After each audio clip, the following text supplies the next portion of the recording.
Po, palakpakan natin si Lord. Let us welcome the Lord with our shout of joy, with our shout of praise, and we say hallelujah to the Lord. Great to you, Lord. We praise you, Lord, this morning. You are worthy to be praised, Lord. Hallelujah.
Good morning to each and everyone.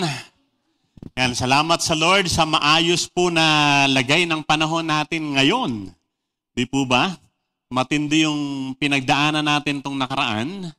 may pagbabaha, dulot ng habagat na hinahatak ni Karina. Sabi ko, matindi pala to si Karina, no? Eh, yung kasunod na bagyo daw, si Dindo. Nagbibiroan kami sa bahay, Dindo. Dindo. sabi tuloy ng isa, ay mabait na bagyo yan. Nitong nakaraan, may bagyo, may sunog pa. Salamat sa Lord sa maayos na ating kalagayan natin. And with that, salamat sa Lord sa mga nakigbahagi po doon sa ginawa natin na relief distribution yesterday. Namigay tayo ng mga relief goods sa Olandes, sa Tomana, sa Balubad. Salamat po sa mga nag-donate, sa mga tumulong mag-repack, at doon po sa mga sumama sa distribution. Pero hindi pa po tapos yung ginagawa po nating pamimigay ng tulong sa mga nasalanta. Kaya patuloy po yung ating pagtanggap ng mga donasyon.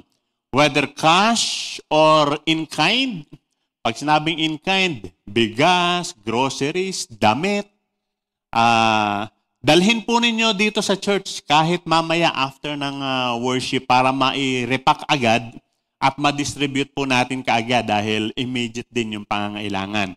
And open po ito sa lahat, pati dun sa mga nagwo-worship online. Ayan, pwede po. Meron po tayong members na nasa abroad na nagpadala na ng cash donation. At yung church po sa Bacolod na pinagsalitaan natin last February, nagpadala din ng cash donation. So welcome po na makibahagi yung pagtulong natin, makibahagi ang lahat sa pagtulong po natin sa mga nasalanta po ng baha at sunog. And then one more announcement. I-announce ko na ngayon. Today is last Sunday ng July. Tapos susunod, August na. Next month po, sa August, meron po tayong pinaghahandaan na isang buong linggo, 1 week, MCF-wide prayer and fasting. No, isang buong linggo po ito, MCF-wide prayer and fasting. I-mark nyo na po sa inyong calendar, August 19 hanggang 25.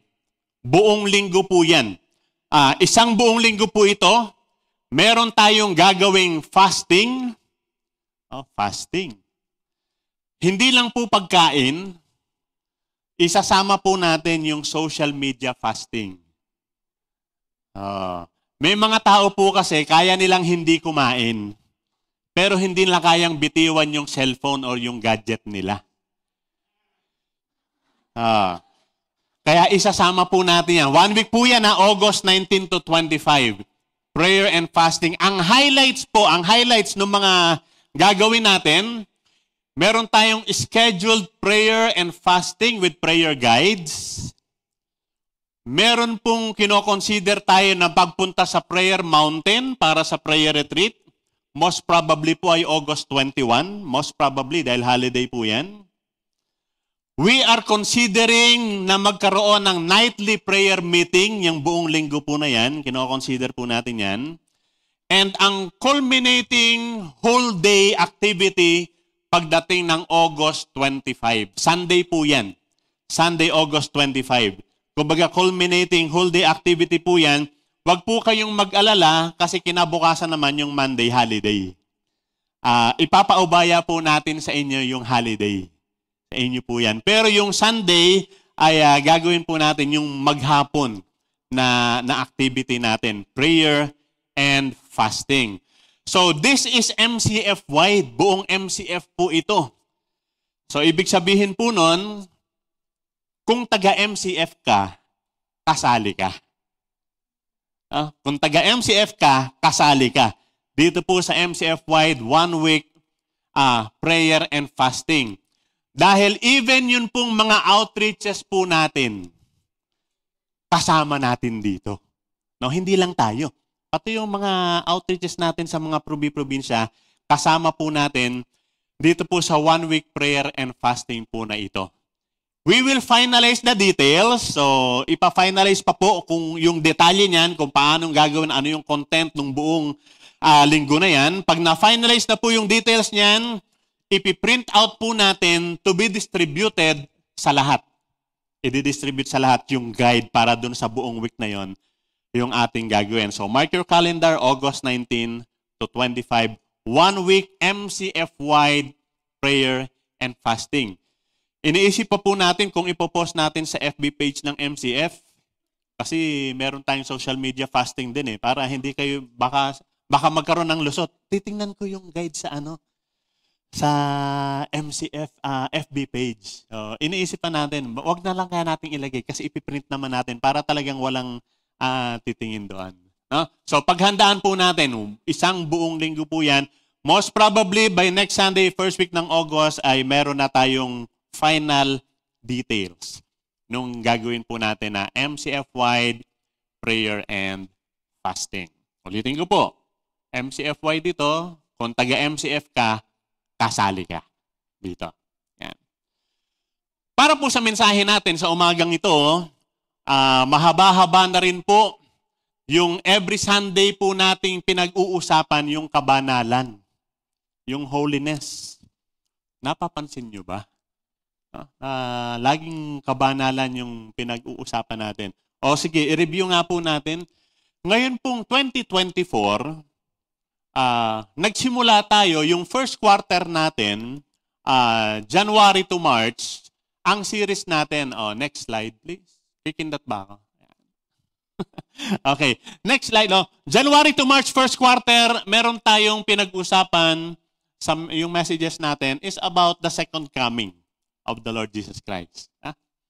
And then, nung April, merong 1-month series, Live Ready. Yung paghahanda, pinag-usapan doon, ready your soul, ready your heart, and then ready to respond. And nung May 5, nun pong ating church anniversary, doon po nag-start yung series natin on holiness. At ito pong series na ito on holiness ay hanggang sa katapusan nitong taon po yun. Buong taon, kabanalan yung pag-uusapan natin.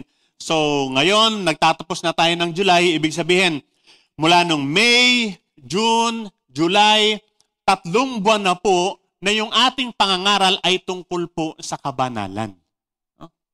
Tungkol sa kabanalan. And with that, mag-survey kaya muna tayo. Survey muna tayo.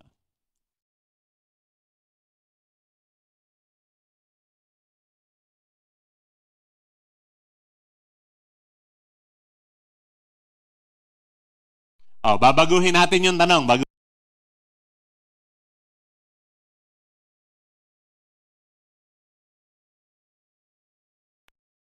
Langit.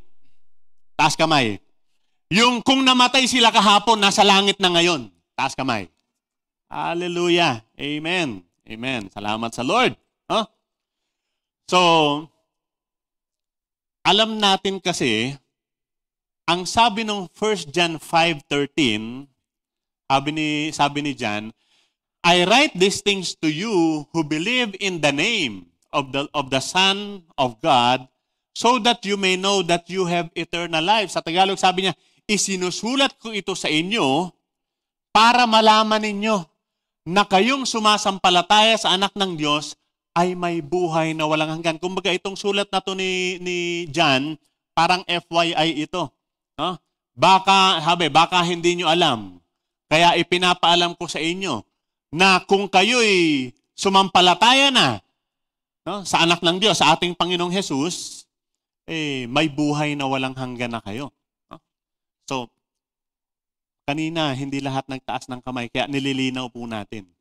Kung sumasampalataya ka sa Panginoong Jesus, sinuko mo ang buhay mo sa Kanya, meron kang buhay na walang hanggan, siguradong pupunta ka sa langit.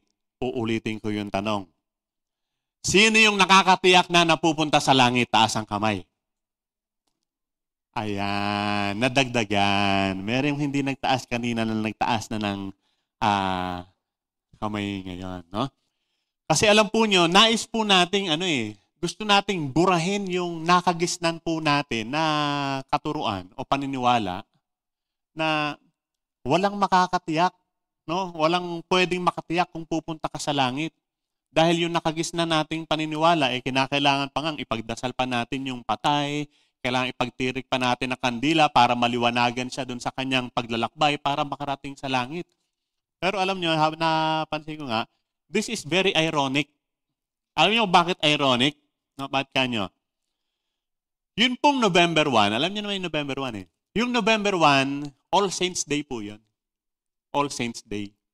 Yun po, ang inaalala, ang isineselebrate po yun, All Saints Day, araw ng mga santo, inaalala po doon yung mga nasa langit. Yung mga nasa langit. Kaya All Saints Day eh. Yung November 2, All Souls Day. Ang inaalala sa November 2, yung mga naliligaw pa o naglalakbay pa na kaluluwa na wala pa sa langit. Yun talaga yun, yun yung All Souls Day. No? Kasi All Saints Day nasa langit na, All Souls Day yung mga wala pa sa langit. Pero maniwala po kayo, walang nagsiselebrate ng All Souls Day. Lahat All Saints Day. Lahat ang iniisip nila, yung mga namatay, nasa langit na. Kaya sabi ko, ironic eh. Walang gustong umamin na yung naliligaw pa at gusto nasa langit na. Pero pinaniniwalaan na, ay hindi ka makakatiyak na nasa langit, kaya ipagdadasal pa at hindi po. So pwede nating matiyak yon. Kaya minsan pati expression natin, pag kami nabanggit tayong patay, sumalangit nawa. Ibig sabihin parang hindi pa sigurado na nasa langit. No? So ang sinasabi po dito ni John, kung sumampalataya ka kay Kristo, sigurado na nasa langit. Siguradong makakarating ka sa langit. So wag po kayong manilito dito sa survey natin. Sino po dito ang mga banal? Taas ang kamay ulit. Mga banal. Nabawasan na naman. Maniwala po kayo. Walang hindi banal na pupunta sa langit. Pag pupunta sa langit, banal yun. Banal yun. So kung sumampalataya kay Kristo, at sigurado kang pupunta ka sa langit, banal ka. Banal ka. Kaya gusto nating linawin. 3 buwan na natin pinag-uusapan to at lilinawin pa natin yan. Sabi po kasi kaya siguro merong mga sabihin natin medyo nalilito pa o naguguluhan pa sa ano. Sabi kasi ng 1 Corinthians 6:9 hanggang 11, nabanggit natin to in the past. Sabi, do you not know that wrongdoers will not inherit the kingdom of God? Yun daw mga masasama, hindi sila papasok sa kaharian ng Diyos. Huwag kayong magpapadaya. Do not be deceived. Sabi rito, neither the sexually immoral, nor idolaters, nor adulterers, nor men who have sex with men, nor thieves, nor the greedy, nor drunkards, nor slanderers, nor swindlers will inherit the kingdom of God. Baka nalilito kayo kasi, di ba sabi yung mga, yan daw hindi papasok sa langit. Pero alam niyo yung clincher dito, yung verse 11, sabi ng verse 11, and that is what some of you were. Ganyan kayo, that is what some of you were. But, you were washed, you were sanctified, you were justified in the name of the Lord Jesus Christ and by the Spirit of our God. Sa Tagalog po yung verse 11, ito yung sinasabi ng Tagalog sa verse 11. Ganyan ang ilan sa inyo noon.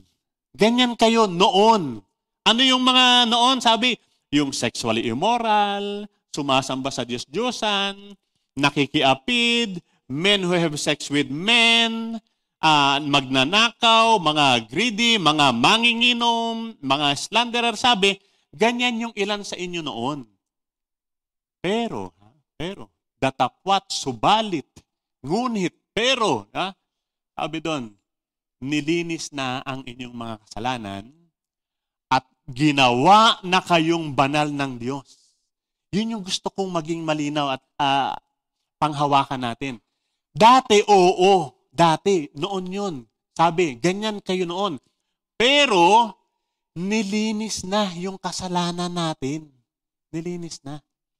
At sabi, ginawa na kayong banal ng Diyos. Sabihin mo sa katabi mo, ginawa kang banal ng Diyos. Sabihin mo sa katabi mo, banal ka na.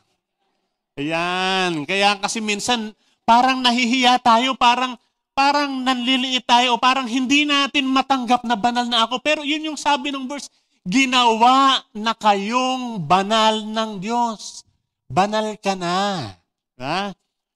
Pinawalang sala na kayo ng Diyos. Yung kasalanan natin, binura na yun, pinawalang sala na tayo. Sa pangalan ng Panginoong Kristo, sa pamamagitan ng Espiritu ng ating Diyos. So, tandaan po natin, 3 bagay. Itong mahalagang bagay na tandaan natin.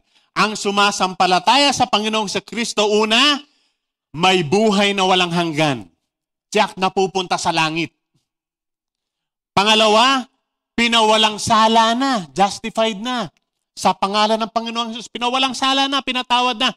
And pangatlo, ang sabi ng verse natin, ginawa ka ng banal ng Diyos. So, sabihin mo sa sarili mo ngayon, banal na ako. Parang hindi kayo kumbinsido. Sabihin, banal na ako. Yan, banal na tayo.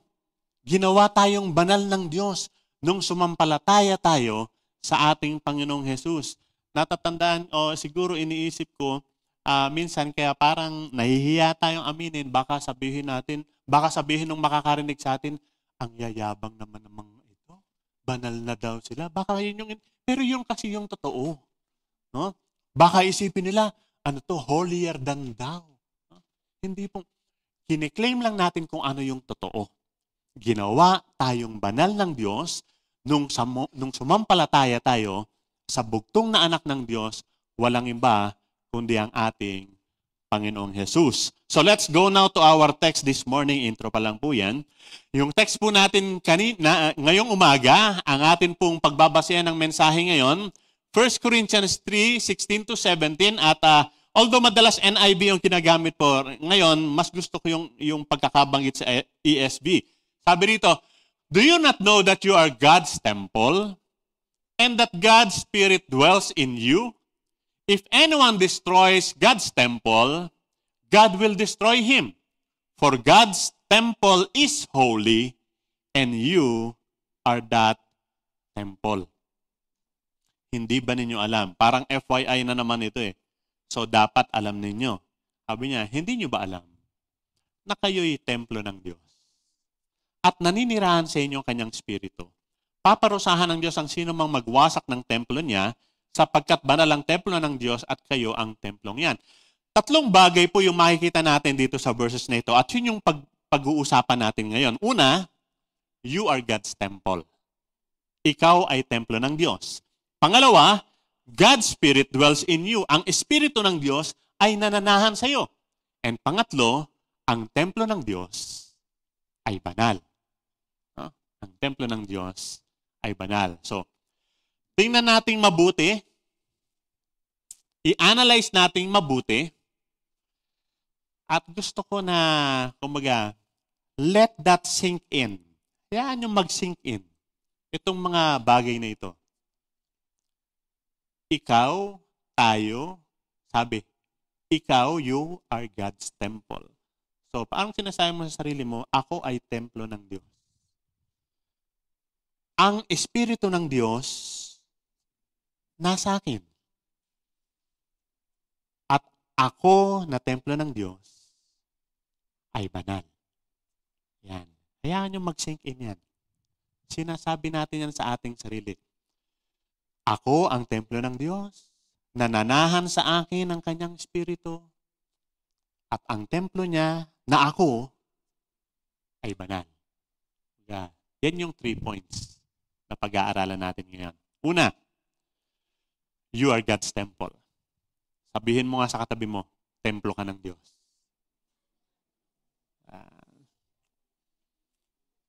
Parang bulong-bulungan na lang, no?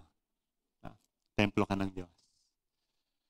Pag sinabi pong temple in the Old Testament, the temple, ginawa po yan, no? It was made to be the dwelling place for God among His people.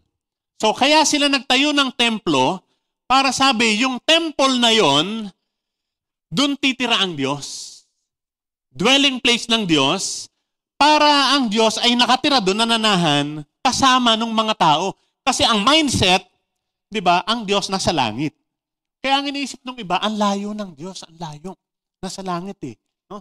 So, nagtayo sila ng temple, at yung temple, ang mindset nila, yung temple, titira ang Diyos dito, sa templo na to. At yung templo, nasa gitna ng community, ibig sabihin, yung presensya ng Diyos, nandun sa kalagitnaan nila. So, kasama ng mga tao ang Diyos. Yun yung mindset nila. Kasama natin ang Diyos, kasi ang Diyos nandito sa templo, kasama siyang nananahan diyan. At totoo naman yun. Totoo naman yun. Because when Solomon dedicated the temple of God, kasi si Solomon yung nagpatayo ng templo eh. When Solomon dedicated the temple of God, God filled it with His presence. Nandun yung presensya ng Diyos. At talagang nanahan ng Diyos doon. Kaya nga sabi, lahat ng panalangin na gagawin doon sa templo na yun ay diringgin ng Diyos. And lahat ng mga Israelita, all the Israelites from all the corners of the kingdom at kahit na nasa ibang bansa pa, yung mga Israelites na yan, pupunta doon sa templo na yun. Because ang alam nila, nandun ang Diyos sa temple to worship and to sacrifice. Nagbibigay sila ng mga sacrifice nila doon. Kaya lang nagka-problema. Nang dahil sa paulit-ulit na pagtalikod ng Israel kay Yahweh.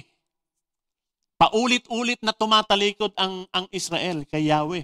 At sumasamba sila sa ibang mga Diyos-Diyosan, bandang huli, umalis ang presensya ng Diyos doon at hinayaan ng Diyos na mawasak yung templo niya. Nawasak.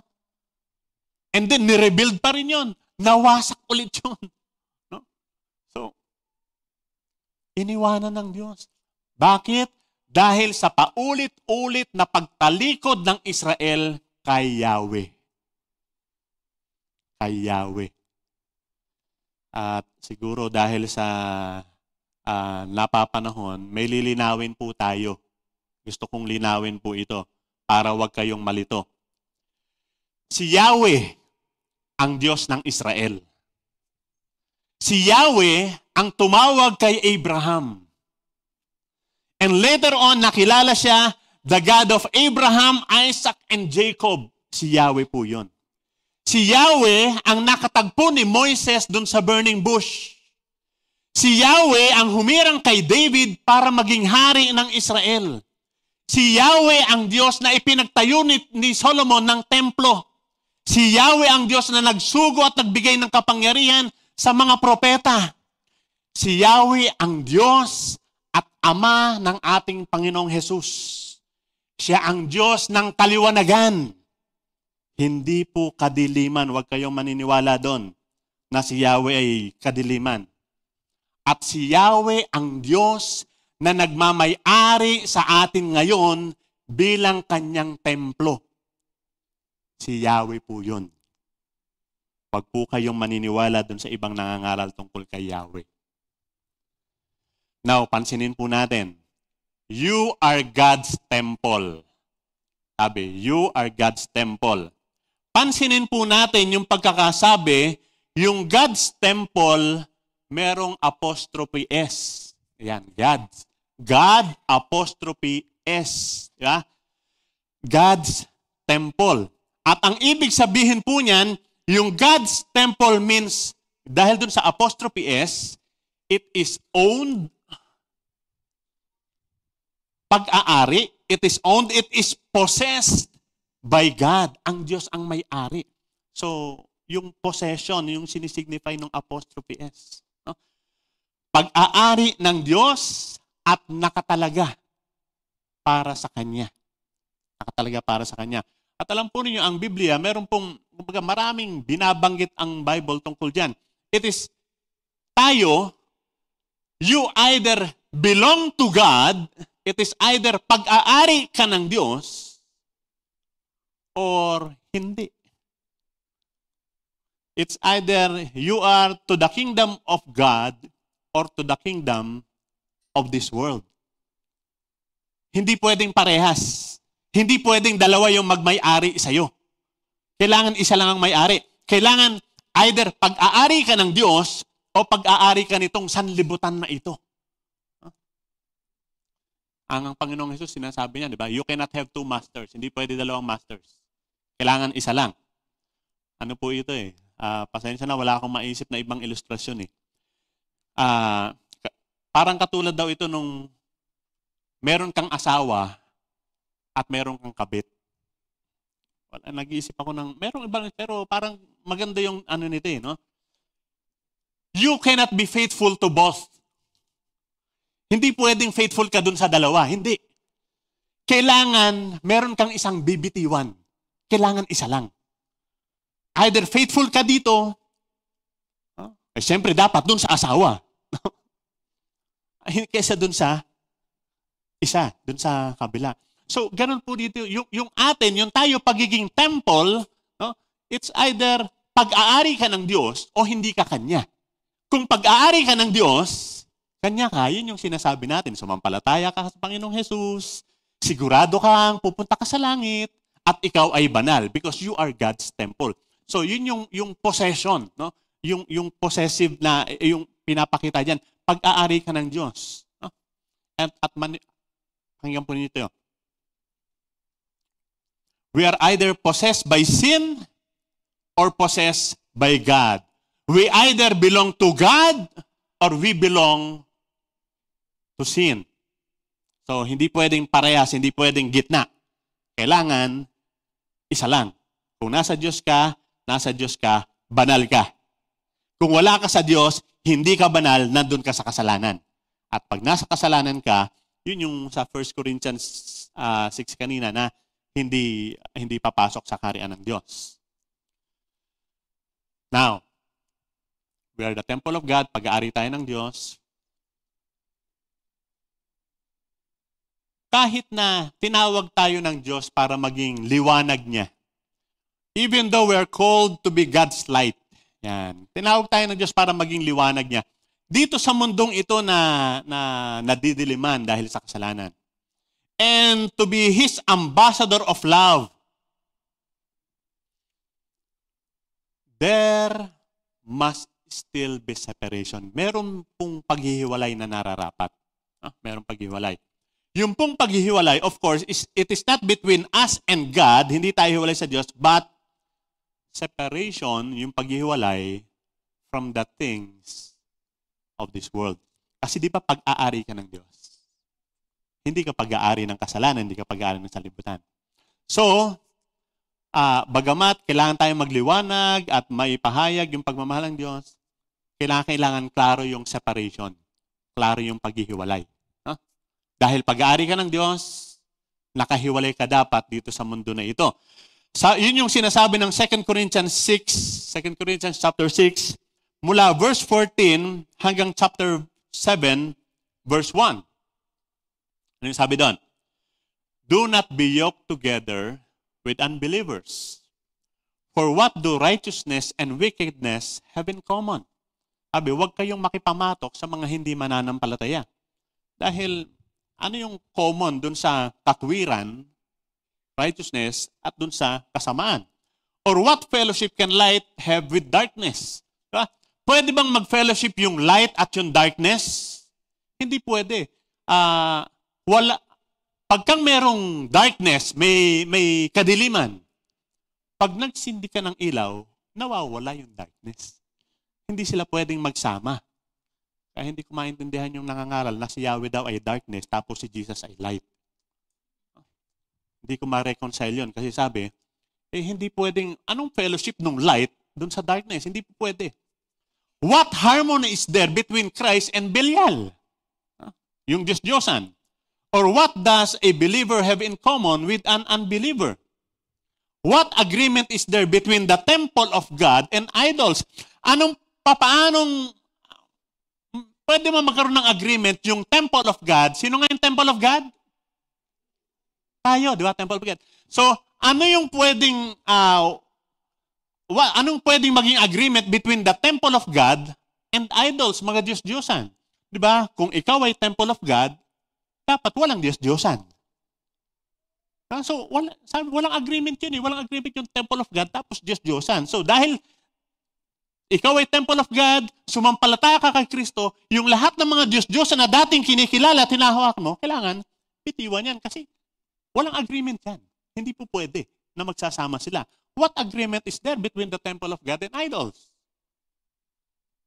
For we are the temple of the living God, and God has said, I will live with them and walk among them, and I will be their God, they will be my people. Yun yung in-explain natin kanina na yung temple of God, sabi, yun yung presence niya, dun kasama yung mga tao. Therefore, sabi nung sa verse 17, therefore, come out from among them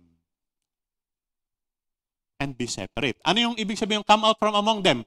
Dun sa sanlibutan. Dito sa mundong ito. Come out from among them, humiwalay kayo. Humiwalay kayo. Touch no unclean thing, and I will receive you. And I will be a father to you, and you will be my sons and daughters. Sabi na din yung chapter 7, verse 1. Therefore, since we have these promises, dear friends, let us purify ourselves from everything that contaminates body and spirit, perfecting holiness out of the reverence for God.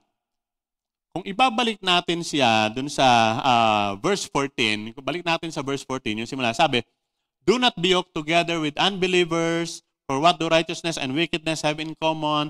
What fellowship can light have with darkness?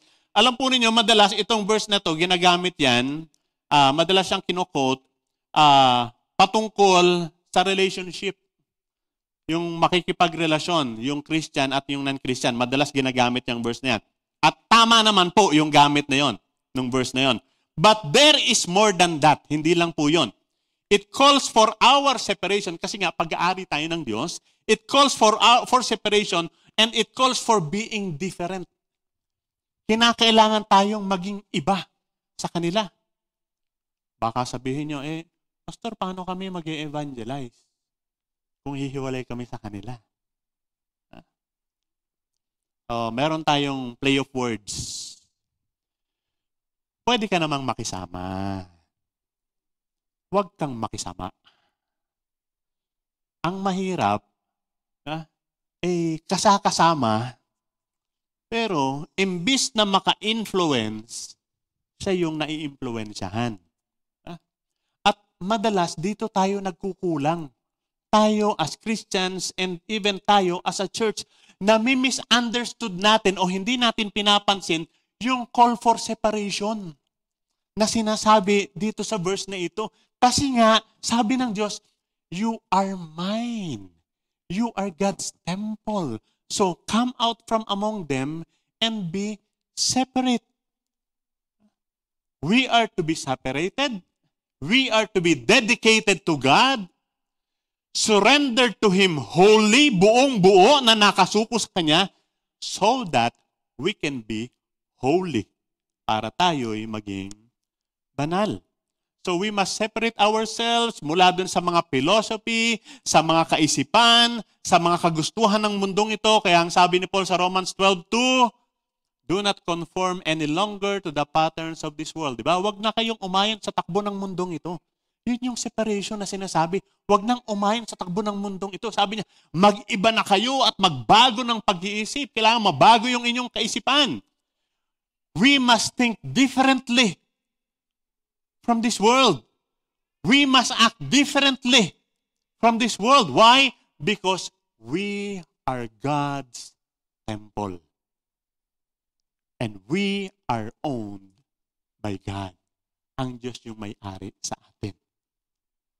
Pangalawa, dun sa verse natin, sabi, we are God's temple, and then sabi, God's Spirit dwells in you. Ang Espiritu ng Diyos ay nananahan sa iyo. Sabihin mo sa katabi mo, nasa iyo Espiritu ng Diyos. Hayaan nyo mag-sink in. Hayaan nyo mag-sink in. Hindi na basta yan. Gusto ko magsisink in sa atin yan. Nasa akin ang Espiritu ng Diyos. Sabi, God's Spirit dwells in you. Kung totoong sumampalataya ka sa Panginoong Jesus, ang banal na Espiritu, ang Espiritu ng Diyos, nakatira sa akin. Nakatira. Andito, kasama ko. 24/7. 24 hours a day, 7 days a week. nakatira ang banal na Espiritu sa akin.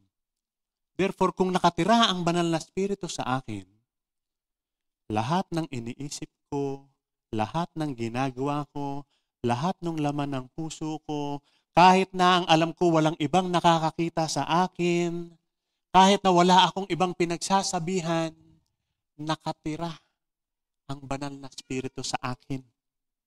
Wala akong maitatago sa Kanya.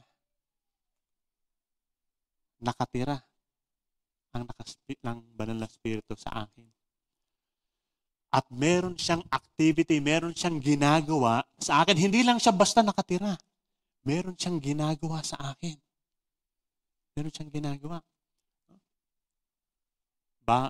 Baka sinasabi ng iba, yan ba pastor yung kaya minsan parang nakukonsensya ako. Yan. Pero hindi konsensya yung Holy Spirit. More than that. Hindi lang gano'n.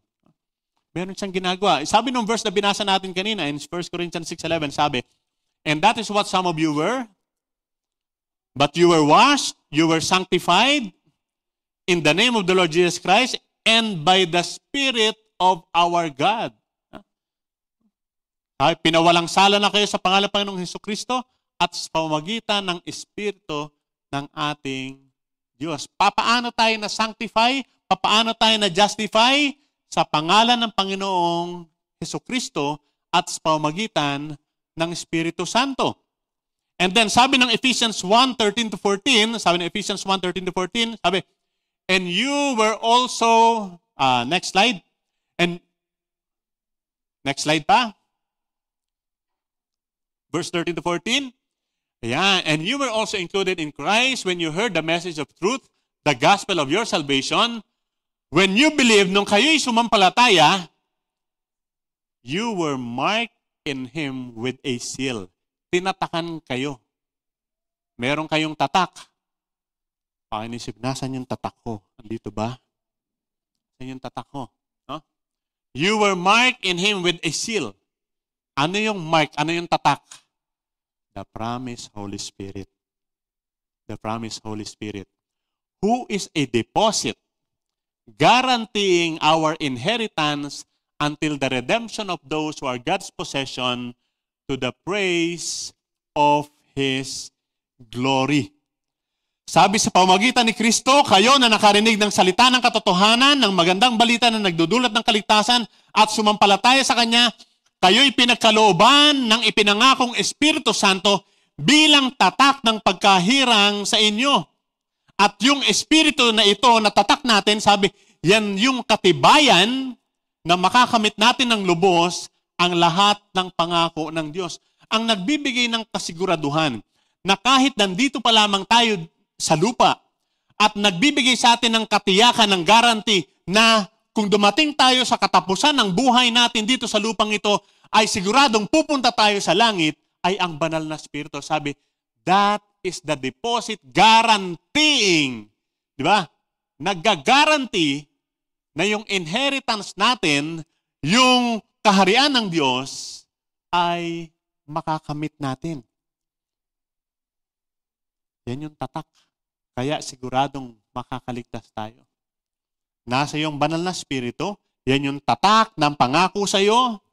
At kung nasa iyo ang banal na Espiritu, makinig kayo dito. Kung nasa iyo ang banal na Espiritu na nanahan sa iyo, may bunga yan. May bunga. At makikita ang bunga ng Espiritu sa buhay mo. May bunga yan. Love, joy, peace, patience, kindness, goodness, faithfulness, gentleness, self-control. Pero hindi yan yung topic natin ngayon. Pero sigurado, kung nasa yung banal na Espiritu at nananahan sa iyo, which is yun yung sinasabi sa atin, His Spirit dwells in you, makikita yan sa bunga, sa buhay natin. And finally, pangatlo, again, three things. You are God's temple, God's Spirit dwells in you, and God's temple is holy.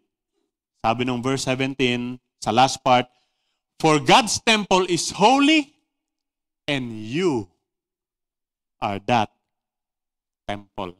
Alam po ninyo, nung itayo nila yung templo, nung panahon ni Solomon in the Old Testament time, the temple was a place of holiness. It's a place of holiness. Nothing unclean is allowed there.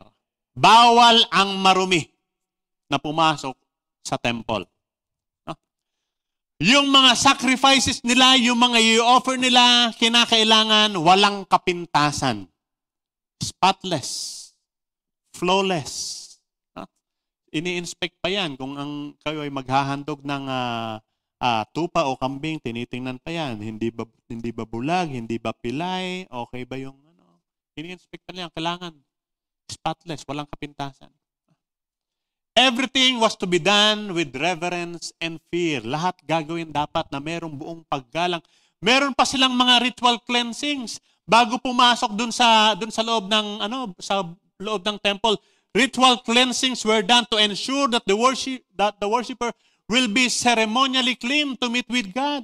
Alam po ninyo, hanggang ngayon ginagawa ng ibang relihiyon 'yon. Yung bago ka pumasok maghihilamos ka muna, maghuhugas ka muna, bawal lang hindi naligo. Totoo. Kailangan malinis. At tayo, hindi tayo naglalagay ng acid doon. Tatanungin, naligo ka ba? Amin. Bawal. Hindi po, welcome ang lahat. Pero nung time nila, kasi nga, God's temple is holy, banal, kailangan malinis lahat, bawal ang marumi, kaya sa labas, naglilinis pa sila. Kailangan ceremonially clean. At meron yung yung sa illustration na nakaraan ni Kuya Dennis, yung temple, merong mga walls of separation yun. Yung nasa pinakalabas, yun yung court of the Gentiles. Hindi sila pwedeng pumasok sa loob kasi Gentiles sila eh. And then after, yung susunod na level, yung court of men and women. And then pagkatapos nun, yung holy place. Sa holy place, ang pwede lang pumasok doon, yung mga priests. Bawal ang ordinaryong tao sa holy place. And then sa kaloob-looban, yung Holy of Holies, yung pinakabanal na, pinakasagradong place dun sa temple, only the high priest, isa lang pwede pumasok. Only the high priest could enter once every year during the Day of Atonement. Yun lang. Kasi napakabanal nun eh. Diba? Dito, ito yung pinakabanal, Holy of Holies. The high priest lang, once every year. Sunod, the holy place, yung mga priest lang nandun. Tapos yung court of men and women, ayan, pwede na, lahat ng mga Israelites dyan. And then yung court of the Gentiles, kumbaga sila yung pinaka hindi gaanong malinis nun. Yung mga Gentiles. Kasi nga, holy, banal eh. Remember, ang Panginoong Jesus nung siya'y nabubuhay pa, 2 beses niyang nilinis yung temple. 2 beses. Concern siya dun sa temple. Dapat malinis ang temple. Tapos sabi niya, nagagalit siya. Itong temple na ito, lugar panalanginan nito. Tapos ginagawa niyong pugat ng mga magdanakaw. Yun yung sabi niya, bawal dito yan. Bawal yung kasi nga, this is holy. The temple of God is holy. And you are that temple. Ikaw yun. Sabihin mo, ako ang templo ng Diyos. Ang templo ng Diyos ay banal. Ako ay banal. Yan. So nagkakaintindihan na tayo. There is a reason bakit tayo ginawang banal ng Diyos. Kaya sabi, we are sanctified by God. Merong reason kaya tayo ginawang banal ng Diyos. Kasi nga, tayo yung ginawa niyang templo. Hindi na siya nananahan ngayon dun sa mga building, structures na itinatayo ng mga tao at pagkatapos dun siya titira. Hindi na siya dun tumitira ngayon. Saan na siya nakatira? Sa templo ng Diyos at ang templo ng Diyos, tayo. Tayo na. Hindi na itong building na to ang templo ng Diyos. Tayo na. Sa atin na siya nakatira at tayo yung banal. Kaya tayo ginawang banal ng Diyos. This means, yung title natin kanina, holy means holy his. Yung banal, ibig sabihin nun, buong buo, pag-aari niya. Kaya tayo ginawang banal dahil tayo pag-aari niya. Sino nga ang nagmamay-ari? Ang Diyos. Ang Diyos. So with that, ang tanong, at gusto kong maging klaro at malinaw sa atin, sino na ang nagmamay-ari sa iyo? Sabi ng Psalm 24 verse 3 to 6. Psalm 24 verse 3 to 6, sabi, "Who may ascend to the mountain of the Lord? Who may stand in His holy place? The one who has clean hands and a pure heart, who does not trust in an idol or swear by a false god. They will all receive blessing from the Lord and vindication from God their Savior. Such is the generation of those who seek Him, who seek your face, God of Jacob." God of Jacob, si Yahweh pa rin yan. Ha? Sino ang makakatayo sa banal na lugar ng Diyos? Sabi, ang taong may malinis na kamay at busilak na puso. Sabi, clean hands and pure heart. At yung pong malinis na kamay at busilak na puso, bilang katunayan na siya nga ay pag-aari ng Diyos. Mga kapatid, sa panahon natin sa ngayon, na nandirito pa tayo sa buhay natin sa lupa, yun ang dapat na laging handog natin sa Diyos.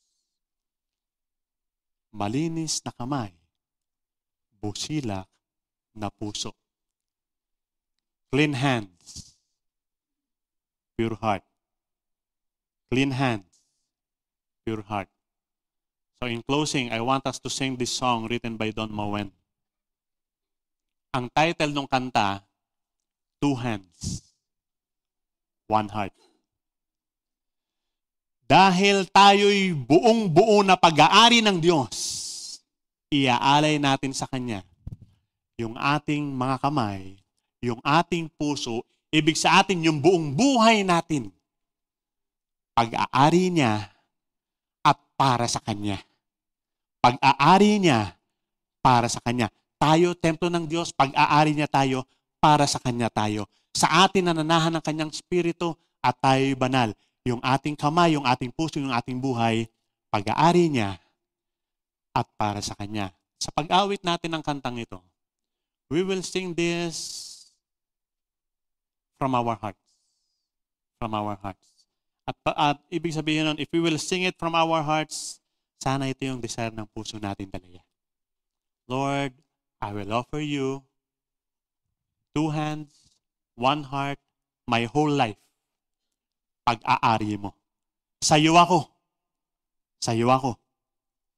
Pag-aari mo ako. Kaya ako ngayon ay handog sa'yo at para sa'yo lang. Pwede tumayo tayong lahat and let's sing this song.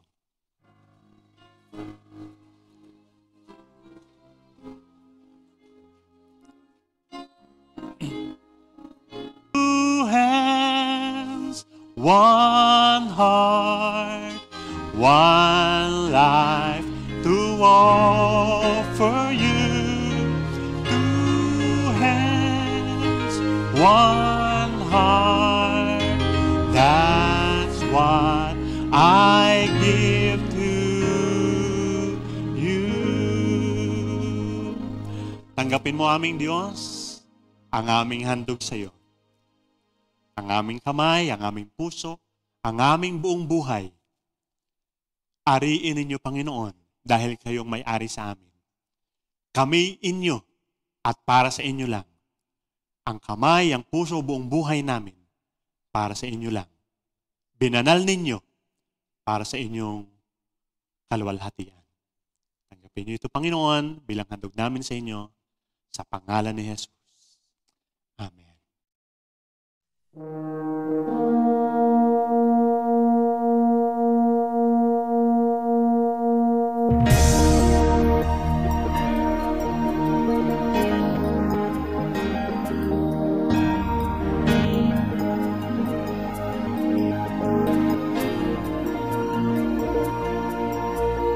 Make us your showcase, an attraction for you, that others may see who you really are, and what you can do, and once they know you, they serve you. God, oh God, bless the world through MCM as we gather to grow and scatter to sow. Your kingdom be established in our hearts and in our home. God, yes, dear God, bless the world through us.